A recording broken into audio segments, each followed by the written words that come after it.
آپ اللہ سے ایک دعا کریں، میں آپ کو بتاتا ہوں، چھپکے سے جائیں، وضو کریں، کسی سے کوئی بات نہ کریں، آ جائیں سائڈ پہ، جانماز لے کے آئے، بغل میں دبا کے آئے، اس کو بچھا دیں، آسمان آپ کے سامنے ہو جائے تو زیادہ بہتر ہے، نہیں سامنے تو ڈزنٹ میٹر، اللہ تعالیٰ ہر جگہ موجود ہے، اللہ کو فیل کرے، اللہ کو فیل کرے، اپنے آپ کو کیا کرے، کم سے کم سمجھے، اللہ میں تو کمزور، میں تو لاچار، اور تو عطا کرنے والا یا رب کریم، یہ مسئلہ چل رہا ہے۔ اب دیکھو نا، انسان اپنے لیے وہی چیزیں چوز کرتا ہے، اسی چیزوں کو اختیار کرتا ہے کہ جو اس کے حق میں بہتر ہوتی ہے۔ انسان ایک اچھی گاڑی اس لیے لیتا ہے کیونکہ وہ اسے پسند ہوتی ہے، لیکن اگر اسی اچھی گاڑی میں اسے موت آ جائے، اگر اسے پتا ہوتا کہ اچھا اسی اچھی گاڑی میں نے مرنا تھا، تو وہ کبھی اچھی گاڑی لیتا ہی نہ۔ اسی طرح ہو سکتا ہے جو آپ کو پسند ہے اور جس سے آپ کی شادی نہیں ہو رہی، تو شروع میں جیسے گاڑی اچھی لگی ویسے آپ کو وہ اچھا لگے، لیکن ہو سکتا ہے کہ آگے چل کے نا، کیونکہ اب اللہ تعالیٰ نے تو انسان کا علم جو ہے وہ محدود رکھا ہوا ہے، اسے تو اپنے کل کا پتہ نہیں، گھنٹے بعد کیا کرنے والا یہ پتہ نہیں، منٹ بعد اس کے بعد کیا ہونے والا یہ پتہ نہیں۔ ایسے کریں، اللہ سے کہیں، اے اللہ اگر یہ انسان جس کی چاہت میں کر رہی ہوں یا جس کی چاہت مجھے ہے، اگر یہ میرے حق میں بہتر ہے تو اے اللہ اسے میرے نصیب میں کر دے، اے اللہ اس سے میری شادی کروا دے، اے اللہ تو ہی شادیاں کرواتا ہے، اور انسانوں کے دلوں میں جو کچھ بھی آتا ہے آپ ہی ڈالتے ہیں، اور تو کوئی نہیں ہے نا، اور جتنے بھی لوگ ہیں جو بھی کر رہے ہیں اللہ تیری مرضی سے کر رہے ہیں، اے اللہ میرے ماں باپ کے دلوں کو پھیر دے، اور اگر اس میں میرے لیے خیر نہیں ہے تو پھر میرے دل کو پھیر دے۔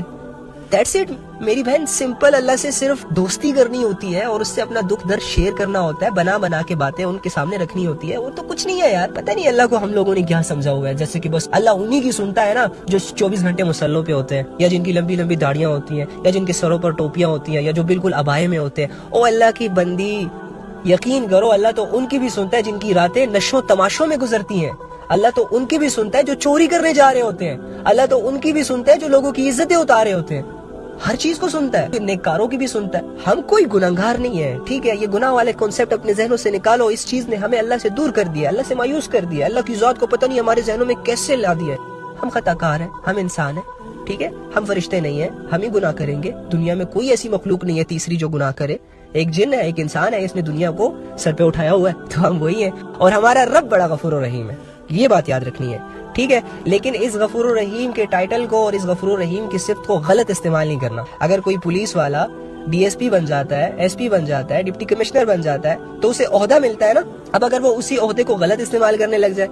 تو ہم بھی مسلمان ہیں، ہمیں عہدہ ملا ہوا ہے دنیا میں، ٹھیک ہے۔ تو اپنی دعا کے ذریعے سے اللہ تعالیٰ سے اپنے کاموں کو حل کروائیں، یقین کریں یہ دعا آپ کو اللہ کا تعلق دے دے گی۔ اللہ اتنے دور نہیں ہے، یہ سر اٹھاؤ آسمان کو دیکھو محبت کی نظر سے، دل میں بس کیا کہوں میں، کیسے ایکسپلین کروں، کاش کے کوئی ورڈز ہوتے کہ جس سے اللہ ایکسپلین ہو جاتے، کاش کوئی ایسی فیلنگز ہوتی جو انسان اپنے دل سے نکال کے لوگوں کو دکھا رہے ہوتے کہ یہ دیکھو یار اللہ تو ایسے ہیں۔ یقین کرو جب اللہ کی نام لوگوں کو اٹریکٹ کرتا ہے، جب اللہ کی باتیں لوگوں کے دل میں اللہ کی محبت پیدا کر سکتی ہے، تو میں تو کبھی کبھی یہ سوچتا ہوں اللہ وہ آنکھ کیسی آنکھ ہوگی، اور اس آنکھ کی کیا ہمت ہوگی، اور کیسی وہ طاقت آپ اسے بخشیں گے کہ جس آنکھ سے قیامت کے دن جنت میں جانے کے بعد لوگ تجھے دیکھیں گے۔ نو ورڈز، اسپیچ لیس۔